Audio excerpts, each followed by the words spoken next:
الرحمن الرحيم يسألونك ماذا أحل لهم قل أحل لكم الطيبات صدق الله مولانا العظيم۔ اس سے پہلے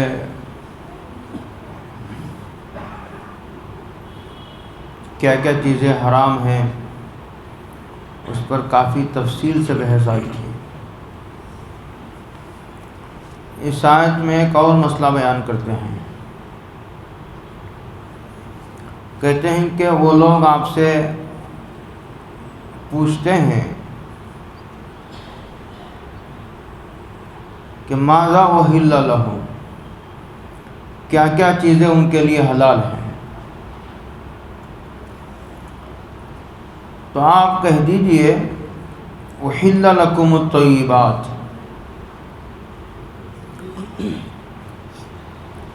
طیبات کو ان کے لیے حلال کیا گیا ہے، اس لیے کہ فہرست وہ محرمات کی ہوتی ہے، مباحات کی فہرست نہیں ہوتی۔ جواب کا حاصل یہ ہے کہ کیا کیا چیزیں ہمارے لیے حلال ہیں، کیا کیا کھا سکتے ہیں۔ تو حضرت رسول اللہ صلی اللہ علیہ وسلم کے ذریعے یہ کہلوایا گیا کہ ان کو یہ جواب دو کہ حلال چیزیں یعنی صاف ستھری چیزیں ان کے لیے حلال کی گئی ہیں۔ کچھ محرمات کا ذکر تو قرآن مجید میں آیا ہے، اس لیے کہ فہرست جو ہوتی ہے وہ محرمات کی ہوتی ہے، مباحات کی نہیں ہوتی۔ ساری ہی چیزیں حلال ہیں، اس لیے کتنی چیزوں کو گنائیں گے، ساری ہی چیزیں حلال ہیں، لہذا یہ بتا دیا گیا کہ حرام کیا ہیں، تاکہ ان چیزوں کو چھوڑ کر باقی ساری چیزیں کھاؤ۔ جیسے حضرت رسول اللہ صلی اللہ علیہ وسلم سے ایک صحابی نے پوچھا کہ حالت احرام میں کیا کیا پہنا جا سکتا ہے، تو حضرت رسول اللہ صلی اللہ علیہ وسلم نے کیا کیا نہیں پہنا جا سکتا اس کی فہرست بتا دی، اس لیے کہ محرمات کی فہرست مختصر ہوتی ہے، ہر چیز دنیا کی ہر چیز انسان کے لیے پیدا کی گئی ہے۔ اب سوال یہ ہے کہ کچھ چیزوں کو تو کچھ حرام چیزوں کا ذکر تو قرآن مجید میں آیا ہے، اوپر آیا کہ مردار حرام، بہتا ہوا خون حرام، خنزیر کا سارا وجود حرام، اور ہر وہ چیز جو غیر اللہ کے لیے اور غیر اللہ کی تعظیم میں ذبح کی گئی ہو وہ حرام، جو گلا گھٹ کر یا گھوٹ کر مار دیا گیا وہ حرام، پیٹ پیٹ کر لکڑی سے یا پتھر سے مار دیا گیا ہو وہ جانور حرام، پہاڑ سے زمین پر یا زمین سے کنویں میں گر کر مر جانے والا جانور حرام، ایک جانور نے دوسرے کو سینگ مار دیا اس کی وجہ سے جانور مر گیا وہ حرام، اور جسے درندوں نے کھا لیا وہ حرام، اور اسی طرح درندے بھی حرام۔ کچھ چیزوں کا ذکر احادیث میں آیا ہے، جیسے گدھے کو حضرت رسول اللہ صلی اللہ علیہ وسلم نے حرام قرار دیا، چوہے کو حرام قرار دیا، چھپکلی ہے، اور جن کے مزاج میں بالکل ایک ذلت ایک رذالت ہوتی ہے، جیسے چوہا ہے، بڑی گری ہوئی طبیعت کا جانور ہے، اللہ نے کسی مقصد کے لیے پیدا کیا ہوگا لیکن انسانوں کے کھانے کے لیے نہیں۔ اسی طرح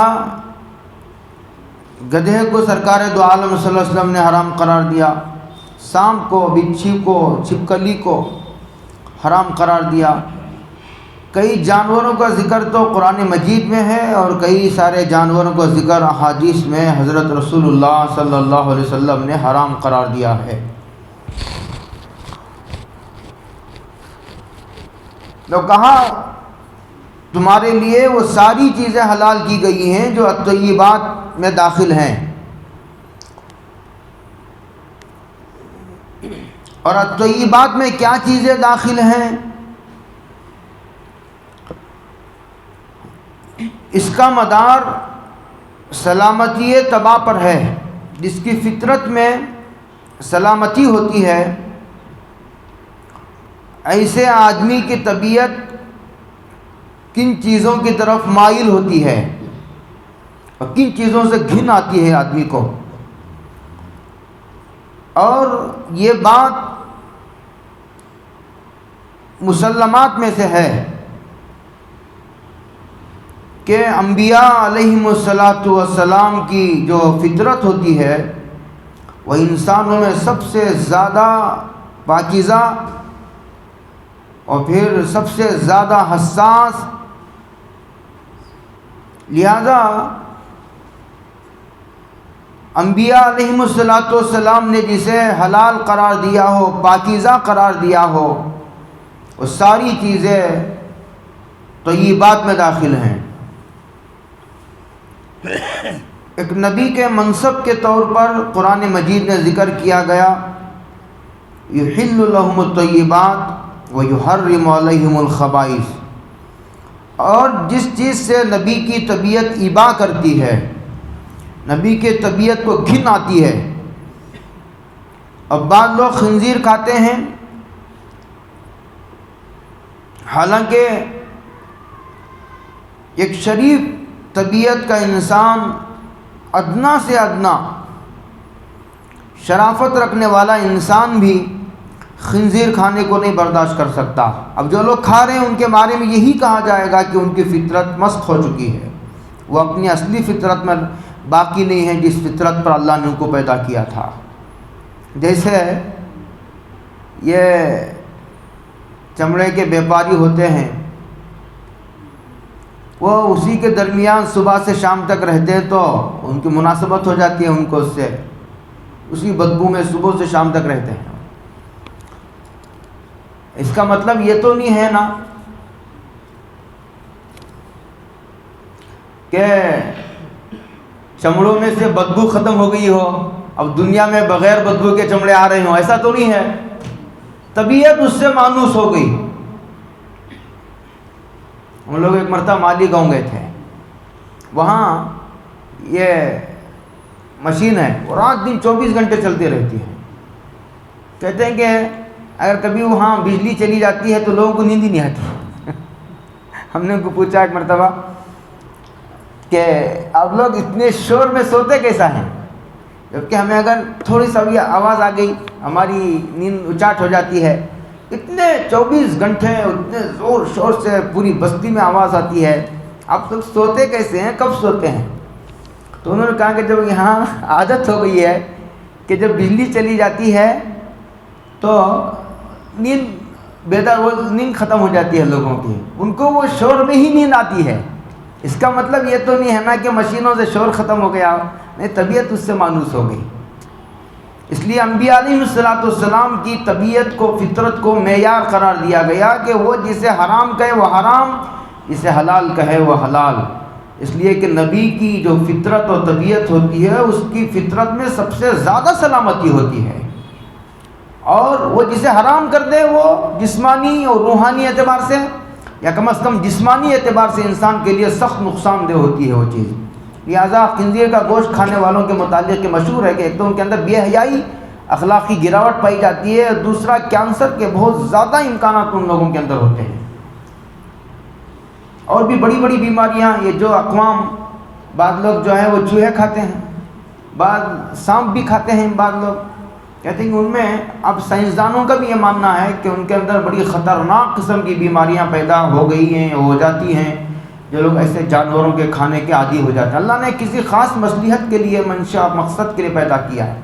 جیسے کہ میں نے کہا تھا کہ خنزیر کو اللہ تعالیٰ نے، کہتے ہیں بعض روایتوں میں ہے کہ حضرت نوح علیہ السلام کی کشتی میں جب انسان و جانور سوار ہو کر جا رہے تھے اور کشتی گندگی سے بھر گئی تھی، تو اللہ تعالیٰ نے خنزیر کو پیدا کیا اس گندگی کو صاف کرنے کے لیے، مقصد ہے اللہ تعالیٰ کا، لیکن وہ کھانے کے لیے نہیں۔ اور اسی طرح سرکار دو عالم صلی اللہ علیہ وسلم نے اس درندے کو کھانے سے منع کیا جو چیر کر کھاتا ہے، چیر کر پھاڑ کر کھاتا ہے، اور اسی طرح ان پرندوں کے کھانے سے منع فرمایا جو پنجوں سے کھاتے ہیں، اس لیے کہ درندگی آئے گی۔ اور جن جانوروں میں بڑی رذالت ہوتی ہے، چوہا وغیرہ، ان کے کھانے سے منع فرمایا، اور جن جانوروں میں تکلیف دینے کا مزاج ہوتا ہے، سانپ بچھو وغیرہ، ان کے کھانے سے منع فرمایا، وہ اس کی عادتیں منتقل ہوتی ہیں۔ تو اس سے کافی بات معلوم ہو گئی۔ قل احل لکم الطیبات، تمام چیزیں حلال ہی ہیں سوائے اس کے جسے حرام قرار دیا گیا ہے۔ فہرست محرمات کی ہوتی ہے، مباحات کی نہیں ہوتی۔ آگے ایک اور مسئلہ، یہ مسئلہ تو ختم ہو گیا، ایک دوسرا مسئلہ چھیڑ رہے ہیں۔ یہ شکار اس زمانے میں، اب تو جنگلات ہی ختم ہو گئے، سارے جنگلات کو گھر بنا دیا لوگوں نے، تو شکاری جانور کے ذریعے جس جانور کو شکار کیا گیا ہو، ایسے جانور کو جو انسان کے قابو میں نہیں ہے، مثال کے طور پر جنگل میں گھوم رہا ہے، پھر رہا ہے، یہ ایک جنگلی جانور جیسے ہرن ہے یا نیل گائے ہے، وہ ہمارے قابو میں آ گیا، اسے ذبح کرنا تو ضروری ہے۔ لیکن یہاں جن جانوروں کی بحث چھیڑی جا رہی ہے وہ جانور ہیں جو ہیں تو جنگلی، پالتو نہیں، اور وہ انسان کے قابو میں بھی نہیں، جنگل میں گھوم رہے پھر رہے ہیں، تو اس کو شکاری جانوروں کے ذریعے، شکاری کتوں کے ذریعے یا شکاری پرندوں کے ذریعے ان کو شکار کیا جاتا ہے۔ اس کے احکامات بیان کرتے ہیں، کہتے ہیں وَمَا عَلَّمْتُم مِّنَ الْجَوَارِحِ،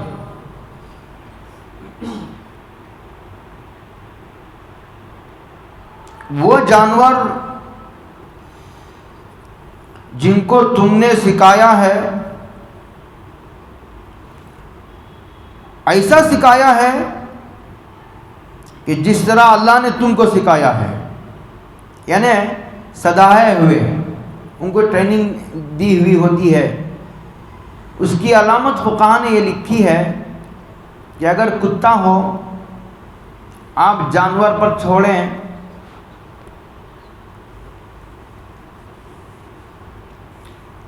تو وہ جانور کو شکار کرنے کے بعد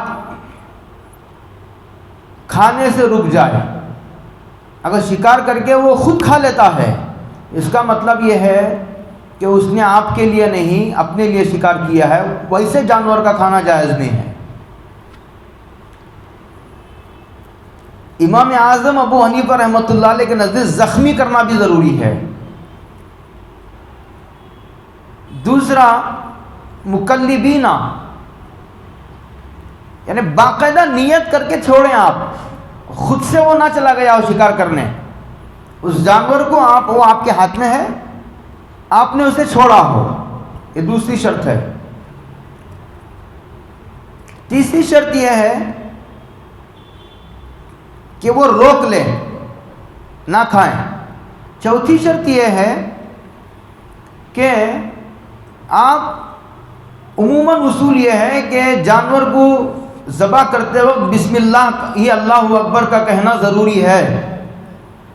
اگر جان بوجھ کر چھوڑ دے تو وہ جانور مردار ہے، اسے نہیں کھایا جا سکتا۔ بھول کر اگر آدمی بسم اللہ چھوڑ دے تو وہ جانور حلال ہے، لیکن جان بوجھ کر کوئی بسم اللہ ہی اللہ کا نام لیے بغیر ذبح کرتا ہے تو وہ جانور مردار کے حکم میں ہے، اسے نہیں کھایا جا سکتا۔ اسی لیے غیر مسلموں کے دکانوں سے گوشت نہیں خریدنا چاہیے، اس لیے کہ اس میں شبہ ہے کہ انہوں نے جانور کو اللہ کا نام لے کر ذبح کیا۔ بعض مرتبہ مسلمانوں کے ہاتھ سے ذبح کراتے ہیں، لیکن فقہاء نے یہ لکھا ہے کہ ایسے دکان جہاں مسلمانوں کے ہاتھوں سے جانور ذبح کرائے جاتے ہیں وہاں بھی کوئی گواہی دینے والا بیٹھا رہے اور وہ یہ کہے کہ ہاں میں نے ذبح کیا ہے، ہاں میں نے ذبح کیا ہے، وہ کہتا رہے آنے والے کو، یا مشہور ہو کہ وہاں ایک ہی آدمی جس کا ایمان لوگوں کے درمیان معروف و مشہور ہو وہ ذبح کرتا ہو. یہ مسئلہ لکھا ہے. اسی لیے سفر میں عموماً آدمی کو جہاں شبہ ہو نہیں کھانا چاہیے. لیکن یہاں شکاری جانور کے تعلق سے قرآن مجید یہ کہتا ہے کہ جانور پر بسم اللہ پڑھنے کے بجائے وہ شکاری کتے کو چھوڑتے وقت بسم اللہ پڑھیں. یہ ضروری ہے، اس لیے کہ وہ شکاری کتا آلہ ہے شکار کا، پرندہ ہو تو بھی ہے. تو یہ 4-5 شرطیں قرآن مجید میں ہیں. ایک تو وہ ٹریننگ دیا ہوا ہو، دوسرا زخمی کرے، مکلبینہ باقاعدہ نیت کر کے مالک چھوڑے شکار پر، اور چوتھا وہ کھائے نہ، شکار کر کے رک جائے. اس کا مطلب یہ ہے کہ وہ جانور اپنے مالک کے لیے اس نے شکار کیا ہے. اور چوتھا شکاری کتے کو یا پرندے کو چھوڑتے وقت اس پر بسم اللہ، چھوڑتے وقت بسم اللہ پڑھا گیا ہو. یہ ضروری ہے. یہ 5 شرطیں ہیں امام اعظم ابو حنیفہ رحمۃ اللہ علیہ کے نزدیک. اور پرندے کے تربیت یافتہ ہونے کی علامت یہ ہے کہ آپ نے پرندے کو بسم اللہ پڑھ کے چھوڑا اور پھر آدھے راستے سے آپ نے بلا لیا تو وہ واپس آ جائے. اگر بلانے سے واپس نہیں آتا، بلانے کے باوجود وہ شکار پر حملہ کر دیتا ہے، تو اس کا مطلب یہ ہے کہ اس کا شکار کیا ہوا کھانا جائز نہیں، اس لیے کہ وہ تربیت یافتہ نہیں ہے. واتقوا اللہ، اللہ سے ڈرو. یعنی گوشت کی حرص و لالچ میں ان احکامات سے روگردانی نہ کرو کہ آپ نے بسم اللہ چھوڑا.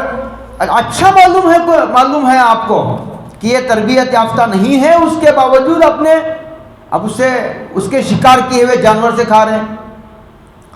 اور دوسرا آپ نے باقاعدہ نیت کر کے نہیں چھوڑا، خود شکاری کتے نے اپنے طور سے شکار کیا، اب کھا رہے ہیں. لوگوں کو تو نہیں پتہ چلا، اللہ تو دیکھ رہا ہے. اور پھر تیسرا شکار کر کے خود شکاری کتے نے خود اس میں سے تھوڑا کھا لیا، اور پھر اچھا معلوم ہے شکاری جانور کو چھوڑتے وقت آپ نے بسم اللہ نہیں پڑھی، اس کے باوجود کھا رہے ہیں. اب یہ سب کسے پتہ چلے گا؟ یہ آپ کے اور اللہ کے درمیان معاملہ ہے.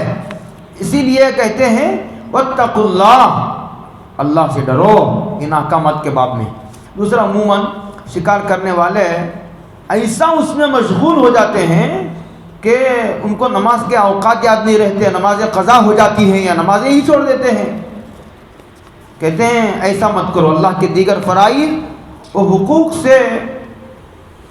کو پامال کر کے شکار ہی کو اپنا مشغلہ بنا لینا، یہ ایک مسلمان کے شان سے بہت بعید بات ہے.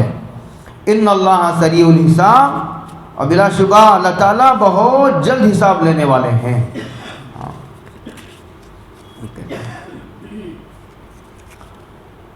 آگے کہتے ہیں ایک اور مسئلہ بیان کرتے ہیں. الیوم احل لکم الطیبات، آج ہم نے تمہارے لیے طیبات کو حلال کر دیا. طیبات کسے کہتے ہیں اس کی تفصیل سے آ گئی ہے. وطعام الذین اوتوا الکتاب حل لکم، اہل کتاب کا ذبیحہ، یہاں ذبیحہ مراد ہے. اہل کتاب کا ذبیحہ تمہارے لیے حلال ہے اور تمہارا ذبیحہ ان کے لیے حلال ہے. ذبح کرنے والا یا تو مسلمان ہو یا کتابی ہو. قرآن مجید کی زبان میں اہل کتاب ان لوگوں کو کہا جاتا ہے جو یہود و نصارہ ہوں، جو یہودی ہو یا عیسائی ہو، جو کسی نبی پر ایمان رکھتے ہوں، جیسے عیسائی حضرت عیسیٰ کو نبی مانتے ہیں اور یہودی حضرت موسیٰ علیہ السلام کو نبی مانتے ہیں، اور پھر کسی آسمانی کتاب کے قائل ہوں، ان کو قرآن مجید اہل کتاب کہتا ہے، جو اللہ کو بھی مانتے ہوں اور نبوت کے سلسلے نبوت کے بھی قائل ہوں، سلسلے نبوت کے بھی قائل ہوں، اور پھر قیامت کے وجود کو بھی مانتے ہوں، ان کو اہل کتاب کہتا ہے قرآن مجید۔ کہتے ہیں کہ ان کا ذبیحہ تمہارے لیے حلال ہے۔ یہاں ذبیحے کی بحث چل رہی ہے پیچھے سے، تو اسی لیے لگے ہاتھوں ایک مسئلہ اور بیان کرتے ہیں۔ مسلمانوں کے علاوہ اہل کتاب کا ذبیحہ حلال ہے، چونکہ یہ شرائط آج کے اہل کتاب میں نہیں پائے جاتے۔ آج کے اہل کتاب پورے کے پورے لا مذہب ہو گئے ہیں، ان کی اکثریت دہریت کے قائل ہو گئے، دہریے ہیں اکثر، جو کسی مذہب کے پابند نہیں، سلسلے نبوت کو بھی نہیں مانتے، اللہ کی کسی کتاب پر بھی ان کا ایمان نہیں، عیسیوں کے ذبیحے حلال نہیں۔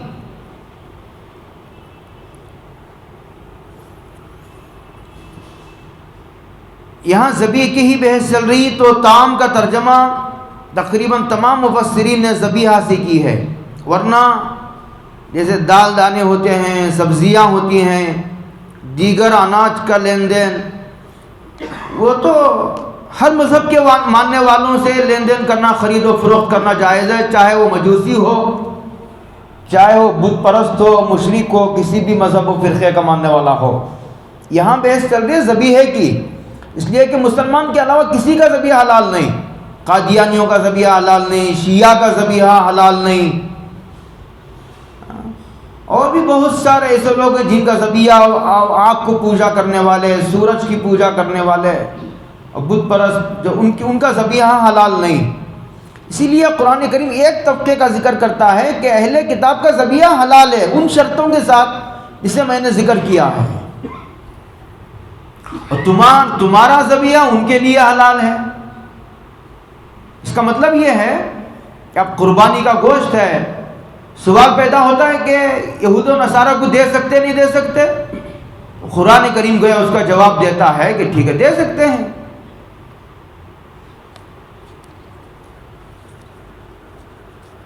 وَطَعَامُكُمْ حِلٌّ لَّهُمْ، ویسے عام گوشت بھی ان کو کھلانا چاہے تو آپ کھلا سکتے ہیں۔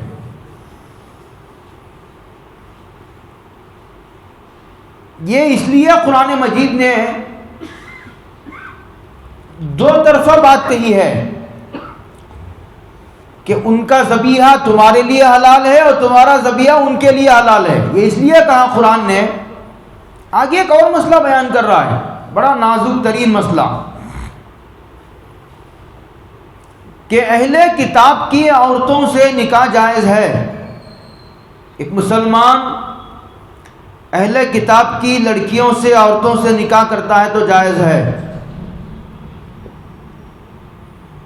لیکن اہل کتاب کے کسی مرد کے لیے، مرد کے نکاح میں ایک مسلمان اپنی لڑکی کو دینا چاہے تو یہ حلال نہیں۔ وہ وہاں یک طرفہ بات ہے، ان کی لڑکیوں سے نکاح کر سکتا ہے، اپنی بیٹیاں ان کو نہیں دے سکتا۔ اسی لیے کھانے کے باب میں قرآن نے دونوں پہلوؤں کو ذکر کیا ہے کہ ان کا کھانا تمہارے لیے حلال ہے اور تمہارا ذبیحہ ان کے لیے حلال ہے۔ کوئی گناہ کی بات نہیں ہے کہ تمہارے ذہن میں یہ شبہ پیدا ہو کہ ارے ان کو ہم نہیں دینا چاہیے تھا، ہمارے جانور کا گوشت ان کو نہیں دینا چاہیے تھا، اس لیے اس کی وضاحت قرآن کریم نے کر دی۔ کہتے ہیں والمحصنات من المؤمنات، ایسی پاک دامن عورتیں جو ایمان والی ہوں ان سے نکاح جائز ہے۔ اگرچہ کہ بدکار عورت سے آدمی نکاح کرتا ہے تو بھی جائز ہے، لیکن یہاں قرآن کریم کا جو طرز کلام ہے، جس انداز کا پیرایا ہے اور لب و لہجہ، وہ یہ بتا رہا ہے کہ ایک شریف انسان کو نکاح کے لیے پاک دامن عورت کو تلاش کرنا چاہیے. اگرچہ ایک آدمی بدکار عورت سے نکاح، بد چلن عورت سے نکاح کرتا ہے تو بھی منعقد ہو جاتا ہے. لیکن اب بہت غور سے سنتے چلیے، بہت توجہ رکھیں گے تو آخر میں چل کر کے جو بات قرآن کریم کے لب و لہجے اور انداز سے سمجھ میں آتی ہے اس سے یہ مسئلہ بہت واضح ہو جاتا ہے. ایمان والی عورتوں سے نکاح کے لیے بھی قرآن کریم ایسی ترغیب دیتا ہے کہ آپ ایمان والے عورتوں میں بھی ایسی عورتوں سے نکاح کرو جو پاک دامن ہو، جو نیک چلن ہو.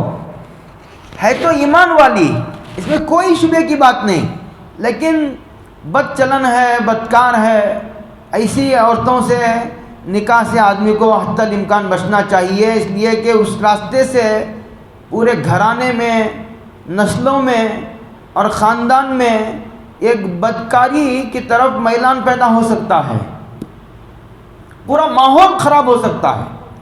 سمیت اور اس کا زہر پوری سوسائٹی میں پھیل سکتا ہے. اس لیے اس کو ترغیبی شرط قرار دیا ہے. آگے کہتے ہیں والمحصنات من الذین اوتوا الکتاب من قبلکم، تم سے پہلے جن لوگوں کو کتاب دی گئی ان میں سے جو پاک دامن عورتیں ہیں ان سے نکاح کرنا چاہو تو جائز ہے. اہل کتاب کسے کہتے ہیں میں نے اس کی وضاحت کر دی.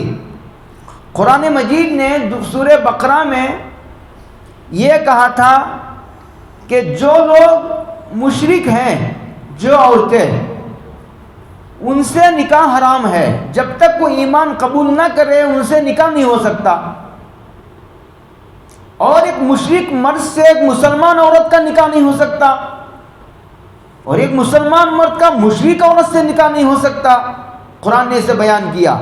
اہل کتاب کو دو احکامات نے مستثنا کیا، ایک ذبیحے کے مسئلے میں اور ایک ان کی عورتوں سے نکاح کے باب میں.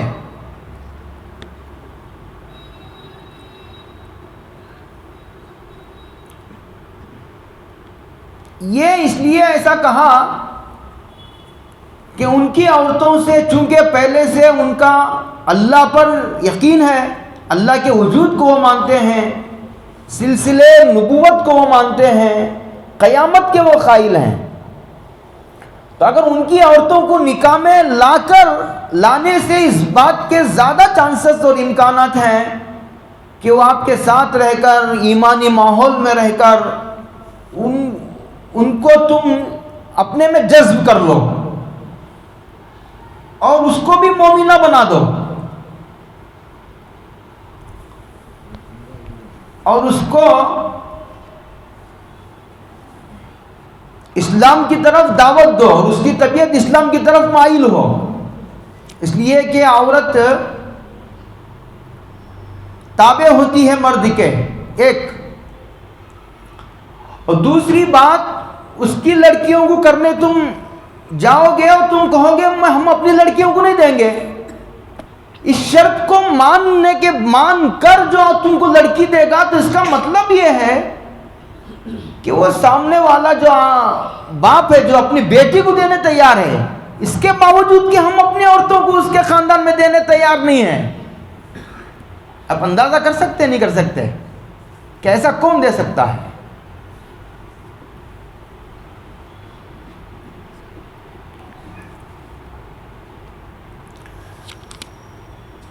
تین باتیں ہو گئی اب تک.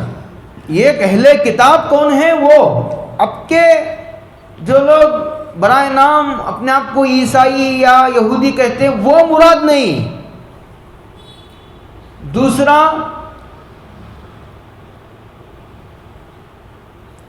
ان کی عورتوں سے کر سکتے ہیں، ہم اپنی عورتوں کو ان کے نکاح میں نہیں دے سکتے. تیسری بات قرآن کریم نے یہ کہا کہ دو شرطیں بڑی کڑی ہیں. ایک مسلمان عورتوں سے نکاح کرنے کے تعلق سے بھی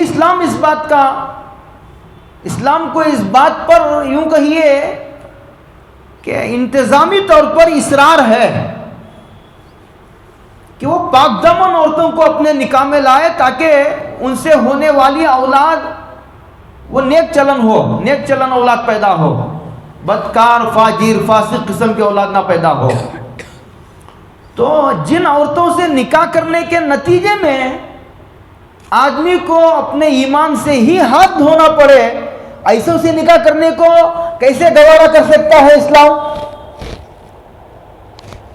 اس کا مطلب یہ ہوا، میں بہت دنوں سے سوچ رہا ہوں اس مسئلے پر، میں نے کئی صفحے اس کے پڑھ چکے ہیں، اسی لیے میں نے گزشتہ جمعہ جان بوجھ کر اس بات کو میں نے روکا تھا کہ اور بھی مفسرین کے، جدید قدیم مفسرین کے کلام کو پڑھا جائے، اور سوچتا رہا، آخر نتیجے پر پہنچا شرطیں اتنی سخت ہیں اور کہ ایسا گراؤنڈ لیول زمینی سطح پر ممکن نہیں ہے ایسا کہ کوئی آدمی اتنا نیچے اتر کر اپنی بیٹی تمہارے نکاح میں دے، اور پھر کوئی اتنا مؤثر ہو کہ وہ ان کے رنگ میں رنگنے کے بجائے ان کو ہی اپنی طرف جذب کر لے۔ اتنا پاورفل ہونا چاہیے آدمی کو، یہ شرط تو ایک متفق علیہ شرط ہے۔ بہت اچھا ہے نا اگر ایسا ہو گیا تو، کہ جو بھی نکاح کر کے لاتا ہے وہ عورت چند دنوں میں اسلام قبول کر لیتی ہے۔ اگر ایسا ہو گیا تو گویا اہل کتاب کو اسلام میں داخل کرنے کا ایک راستہ اسلام نے کھلا رکھا ہے، چونکہ سلسلے نبوت سے وہ مانوس ہے، عقیدہ توحید پر باوجود وہ بہت ساری جو ہے وہ خرافات کے، اور پھر قیامت کسی نہ کسی درجے میں ہی صحیح وہ قیامت کے قائم ہونے کے قائل ہیں، تو ان کو یہ سمجھانا، ان کے عقیدے کو درست کرنا، ان کے خیالات کے قبلے کو درست کرنا نسبتاً آسان بھی ہے اور ممکن بھی ہے، لیکن ان دو شرطوں کے ساتھ۔ اور پانچواں، اس زمانے میں جب خیر کا غلبہ تھا، صحابہ کا زمانہ تھا، فاروق اعظم رضی اللہ تعالی عنہ کا زمانہ تھا، اس زمانے میں حضرت حذیفہ نے، اور بھی حضرت طلحہ رضی اللہ تعالی عنہ نے، اور اور بھی بہت سارے صحابہ کے نام ملتے ہیں کہ انہوں نے عیسائی یا یہودی عورتوں سے نکاح کیا، تو حضرت فاروق اعظم کو پتہ چلا تو انہوں نے منع کیا، اور حضرت ابن عمر جو امام المحدثین مانے جاتے ہیں، ان کو خود اس میں شبہ تھا کہ ان سے نکاح اب حلال ہے یا نہیں۔ یہ کس پس منظر میں نازل ہوئی تھی یہ آیتیں؟ یا نہیں تو حالات کے بدل جانے کی وجہ سے اب یہ جواز باقی رہا، یا حکم کے اعتبار سے یہ آیتیں منسوخ ہو چکی ہیں۔ حضرت ابن عمر کو اس میں کلام تھا، ان کے طرز سے ایسا پتہ چلتا ہے، بعضوں نے ان سے سوالات کیے تو انہوں نے عیسائی و یہودیوں کی عورتوں سے نکاح کرنے کی کھلی بات نہیں کی، یا تو ان کو اس کے پس منظر میں ہی شبہ تھا، یا نہیں تو وہ یہ سمجھتے تھے کہ اب حالات بدل جانے کی وجہ سے وہ احکامات باقی نہیں رہے۔ اسی زمانے میں حضرت عمر رضی اللہ تعالیٰ نے کہا، بعضوں نے صحابہ نے نکاح بھی کر لیا تھا تو انہوں نے ان کو طلاق دینے کا حکم دیا، خاص طور سے اس لیے کہ تم مقتدا ہو، لوگ دیکھا دیکھی تمہارے نکاح کر لیں گے، اور پھر جو ہے وہ بہت بڑے مفسدیں پھنس جائیں گے، اور مسلمان عورتوں پر بڑی مصیبت آ جائے گی۔ اب یہ سارا پس منظر، یہ سخت شرائط ان کو سامنے رکھ کر اب مجھے تو کوئی شبہ باقی نہیں رہا کہ اب عام مسلمانوں کو اس بات کی اجازت دی جائے کہ وہ اہل کتاب کی عورتوں سے نکاح کریں۔ کہتے ہیں کہ اذا آتیتموہن اجورہن، اگر ایک شرط کے ساتھ کہ تم ان کو ان کا مہر ادا کر دو، محسنین، یعنی نکاح کر کے، یعنی باقاعدہ نکاح کر کے اپناؤ، ایسا نہیں کہ بغیر نکاح کے آدمی فائدہ اٹھا رہا ہے، ایسا جائز نہیں۔ غیر مسافحین، بدکاری کے طور پر نہیں، بدکاری کے طور پر نہیں، نکاح کر کے، اور نکاح بھی ہمیشہ کے لیے، ایسا نہیں کہ کمانے کے لیے چلے گئے مغربی ممالک کو، وہاں 1 سال 2 سال 1 ماہ 2 ماہ رہنا پڑا اور ان سے ٹیمپروری نکاح کیا. یہ محسنینہ کی قد اسی کے لیے ہے. کیا عجیب الفاظ، اپن غور کر رہے ہیں الفاظ کے وزن پر، کہ بر موقع اور مناسب محل کیسے شرائط لگاتے ہوئے جا رہا ہے. ایک نظیر مجھے بہت پسند آتی ہے مولانا گیلانی کی، وہ تدوین فقہ جنہوں نے پڑھی ہے، پڑھنے کی جیسی کتاب ہے علماء کے لیے. حضرت کی تدوین قرآن بھی ہے، تدوین حدیث بھی ہے، تدوین فقہ بھی ہے. اور ایسے ہی حضرت مولانا ڈاکٹر علامہ خالد محمود کی کتاب آثار التنزیل بھی ہے، آثار الحدیث بھی ہے، آثار التشریف بھی ہے. تشریح فقہ کے معنی میں، آثار التشریح 2 جلدوں میں، بہت پڑھنے جیسی کتاب ہے. بڑا تکرار ہے ان کی کتابوں میں، لیکن پڑھنے جیسی کتابیں ان کی، بڑے محقق علماء میں ہیں، انتقال ہو گیا ان کا. انہوں نے لکھا ہے کہ اگر کوئی شادی شدہ مرد عورت نے زنا کر لیا تو اگر اسلامی حکومت ہو تو، اب نہیں، ہندوستان میں نہیں، قانون کو اپنے ہاتھوں میں لینا نہیں، اگر اسلامی حکومت ہو اور عدالت ہو تو شادی شدہ مرد عورت کو سنسار کر دیا جائے گا. اور مستحب یہ ہے کہ پوری امت کے سامنے میدان میں لا کر سب کے سامنے مار مار کے پتھروں سے ختم کر دے، تاکہ پھر کسی بدنیت کو، کسی مریض اور بیمار ذہنیت والے کو ایسا سنگین قدم اور سنگین جرم کرنے کی جرأت اور ہمت نہ ہو سکے، اس کا سد باب ہوگا. یہ لکھا، یہ تو معلوم ہے آپ کو مسئلہ. لیکن شرط یہ ہے کہ 4 گواہ چاہیے. اور اس حالت میں دیکھے جیسے اس میں لکھا ہے، چھوٹے بچے یہاں بیٹھے ہیں لیکن مسئلے کی وضاحت کے لیے مجھے عرض کرنا پڑتا ہے. سرما لگانے کی سلائی ہوتی ہے، سرما لگانے کے لیے پوری سلائی کو بوتل میں داخل کر کے نکالتا ہے تو سرما آتا ہے. کہتے ہیں اس طرح مرد و عورت کو اس رنگے ہوئے ہاتھوں میں 4 مرد دیکھے. اسی لیے آپ پڑھیے پوری تاریخ اسلام کو تو اکا دکا کہیں آپ کو ایسے واقعات ملیں گے جن پر ایسی سزا جاری کی گئی، اس لیے کہ یہ شرط اتنی کڑی ہے کہ اسے پورا کرنا ایسا ہے جیسے سوئی کے ناکے میں اونٹ کو گزارنے کے برابر ہے. اونٹ کے ناکے میں سوئی گزرے گا، کتنا ہوتا ہے اس میں اسپیس، سوئی دھاگا جاتا ہے سوئی میں، اونٹ گزرے گا اس میں سے؟ اونٹ گزرے گا نہیں. قرآن کریم نے کہا کہ یہ کافر لوگ جنت میں اس وقت تک نہیں جائیں گے جب تک سوئی کے ناکے میں اونٹ نہیں جائے گا. اس کا مطلب یہ ہے کہ سوئی کے ناکے میں اونٹ جائے گا نہیں اور یہ جنت میں جائیں گے نہیں. اسی طرح یہ شرط کہ ایک مرد عورت کو ایسا دیکھے، کیا کہوں، جب وضاحت کرنی پڑتی ہے، جیسے یہ کتوں کو بعض مرتبہ دیکھنے کا موقع ملتا، ایسا ایک مرد عورت کو رنگے ہوئے ہاتھوں میں 4 مرد دیکھے، 4 مرد، اور اس کے بھی شرائط ہیں کون دیکھے. تو یہ شرط پوری ہوتی نہیں اور یہ سزا جاری ہوتی نہیں. بہت مشکل ہے، ہزاروں میں لاکھوں میں ایک. اسی طرح یہاں بھی غیر مصافحین ولا متخذی اخدان، اور چھپ چھپ کر دوستی کر کے اس سے اپنا کام نکال رہا ہے. ایسا نہیں کرنا، ہو تو مہر دو، باقاعدہ ہمیشہ کے لیے پرماننٹ اس سے نکاح کرو. وہ بھی اس وقت جب کہ اہل کتاب ہو اور یہ سارے نقصانات نہ اٹھانے کا یقین ہو. وَمَن يَكْفُرْ بِالْإِيمَانَ بایا دیکھو اپنے اصل رنگ میں قرآن مجید.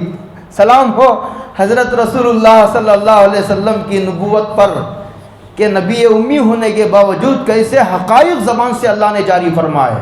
وَمَن يَكْفُرْ بِالْإِيمَانِ، دو باتیں مفسرین نے دو طرح اس کی تفسیر کی ہے، کہ یہ دو مسئلوں میں ہم نے جو وضاحت کی ہے مستثنیٰ قرار دیا اہل کتاب کو، ایک ان کے ذبیحے کے متعلق اور ایک ان کی عورتوں سے نکاح کرنے کے تعلق سے مسلمانوں کو جو گنجائش دی ہے وہ دنیا کی حد تک ہے، تاکہ اسلام میں داخل ہونے کا امکانات دروازہ کھلا رہے، لیکن اس کے باوجود کوئی بدتینت کمینہ ایک عورت مسلمان کے نکاح میں رہ کر بھی اسلام کی روشنی سے حصہ نہیں پاتی ہے تو کہتے ہیں اس کا صرف مسلمان کے نکاح میں ہونا اسے آخرت میں نفع نہیں دے گا، وہ جائے گی جہنم میں۔ وَمَن يَكْفُرْ بِالْإِيمَانِ فَقَدْ حَبِطَ عَمَلُهُ، اس کے سارے اعمال اکارت جائیں گے اور وہ آخرت میں نقصان اٹھانے والوں میں ہو جائے گا۔ قرآن کریم نے یہ کہا وَهُوَ فِي الْآخِرَةِ مِنَ الْخَاسِرِينَ، یہ دوسری شرط ہے۔ یہ ایک شرط محسنینہ سے مستفاد ہے، اور دوسری شرط کہ نکاح کر کے لانے والا مرد وہ اپنے ایمان کا خطرہ محسوس نہ کرے، بلکہ اس کو ایمان میں لے آنے کی طاقت رکھتا ہو، مؤثر ہو۔ کتنی سخت کڑی شرطیں ہیں، اس لیے علماء نے بالعموم جو ہے آج کے یہود و نصارہ کو دہریہ قرار دیا ہے، ان کے عورتوں سے نکاح کو ناجائز قرار دیا ہے، لیکن یہ آیت منسوخ نہیں۔ لیکن ایک شبہ میں نے حضرت ابن عمر کا اس لیے نقل کیا کہ جو فتویٰ دیا گیا ہے اس وقت، اسی زمانے میں حضرت ابن عمر رضی اللہ تعالیٰ عنہ کو وہ اس قسم کے جو ہے وہ خطرات میں پڑنے کا ان کو اندیشہ ہو گیا تھا حضرت ابن عمر اس زمانے میں جب خیر غالب تھا۔ وَهُوَ فِي الْآخِرَةِ مِنَ الْخَاسِرِينَ، یہ مسئلے کی بالکل وضاحت ہو گئی، اب نہ اس کے زیادہ دلائل دینے کی ضرورت ہے اور نہ عوام کا مجمع اس کی ضرورت ہے۔ آگے اب قرآن مجید جو ہے وضو کے مسائل، وضو کے فرائض، اس میں بھی ایک مسئلہ بہت قابل بحث ہے، بہت تفصیل سے بیان کرنے کا ہے، اس لیے میں لکھ کر بھی لایا تھا، اس لیے کہ وہ ایسی باتوں کو بڑا مرتب بیان کرنا پڑتا ہے آیت کو سمجھانے کے لیے۔ پھر اس کے بعد وضو کے فرائض اور غسل کے فرائض، اور پھر تیمم، یہ تین چیزوں کا ملا کر ذکر ہے، وضو، غسل، تیمم، تینوں کا ایک ہی جگہ ذکر ہے، آئندہ ذکر کریں گے۔ اللہ عمل کی توفیق عطا فرمائے۔ وآخر دعوانا ان الحمدللہ رب العالمین۔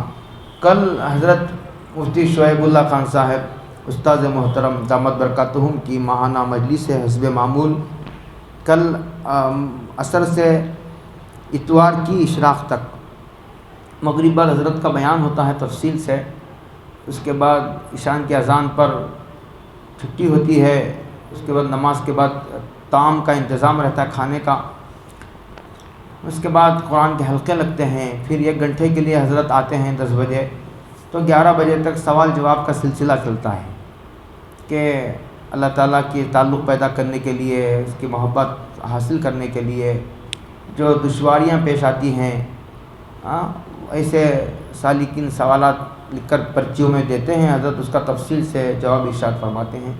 پھر رات میں وہیں قیام بھی رہتا ہے، پھر اس کے بعد اتوار کے صبح میں یاسین ہوتی ہے، کتابی تعلیم ہوتی ہے، پھر حضرت کے مختصر نصیحتوں پر مجلس کا اختتام ہوتا ہے۔ بیعت کا اگر کوئی کرنا چاہے، توبہ کرنا چاہے، اس کا بھی موقع رہتا ہے، اگر کچھ حضرت سے تنہائی میں کچھ معلوم کرنا چاہے اس کا بھی موقع دیا جاتا ہے۔